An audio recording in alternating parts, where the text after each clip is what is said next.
Glowless skin ဆိုတာဒါမျိုးကိုပြောရအောင်နော်ကြည်လင်တောက်ရှင်းနေရပဲဒီနေ့ကျမမျက်နှာလေးကိုပေါ့နော် V shape ဖြစ်သွားအောင်လို့ကျမ botox ကထိုးထားတယ် jaw line ကို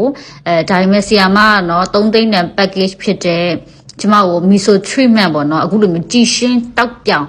miso treatment နဲ့ကျမကို collagen လေးမျက်နှာကိုထိုးပေးလိုက်တယ်ပေါ့နော်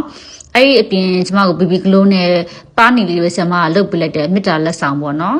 သူကတော့အပေါ်ကနေပြီးတော့လှုပ်တယ်ကျမအောက်ကနေစကားတွေပြောတယ်တယောက်တည်းကိုအငြိမ်မနေဘူးဆီယာမလေးလုံးဝစိတ်ရှိနဲ့မေတ္တာတက်တရားရဂိုင်တော့အပြည့်အဝနဲ့တေးသေးချာချာလေးလှုပ်ပေးတာနော်ပြီးတော့ပြောရအောင်ပဲအသားဖြူစီထိုးလို့ရှိရင်သူကလေ3စ4စချစ်ချင်း reset ကိုအသစ်သာစေရယ်နော်ဆီယာမရဲ့အသားရည်လေးကိုပဲကြည့်တယ်ကြည်လင်နေတာဒါတော့မှကျမတို့လုံးဝအဖက်မပါတယ်နော် original camera နဲ့ရိုက်ထားတာဒါတော့ကျမ iPhone series ကအရန်တိတ်ပြီးတော့ camera မကောင်းတဲ့အထဲမှာပါတယ်မျက်နှာကိုကြည့်လိုက်ပါအောင်တစ်ချိန် reset တော့အဲ့ဒါ miso reset နော်မျက်နှာမှာရှိရဲ့အဲ့မှာဂျင်းညော်တွေအကုန်ပါသွားတာမြင်လာအဲ့မှာရေခဲမို့ထိုးတိုင်းနေထိုးနေတာအကုန်ပါသွားတာကြည့်လိုက်မြင်လာကြီးအကြီးညော်လေးတွေတစ်ချိန်နဲ့ reset ကလေတိတ်ထားတာရန်ကိုမှကြည်လင်တောက်ရှင်းနေရောပဲဟေးအကယ်၍များ miso package လေးကိုသိချင်လို့ရှိရင်ဆရာမစီမှာသွားပြီးမိလို့ရတာနော်ကျွန်မအောက်မှာ mention ပေးမယ်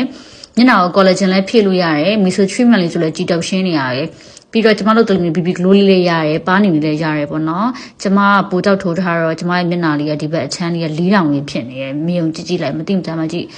၄တောင်တစ်ဖက်ကလေးအရန်ကြောလိုင်းကြီးတဲ့တကြောင်၄တောင်ဖြစ်နေတာပေါ့နော်တစ်ဖက်ကတော့တိတ်မသိတာပါဘူးရှင်ဒါကနောက်တစ်ပတ်နေလို့ရှင်ဒီ reset ကကောင်းကောင်းလေးသိတာပါလိမ့်မယ်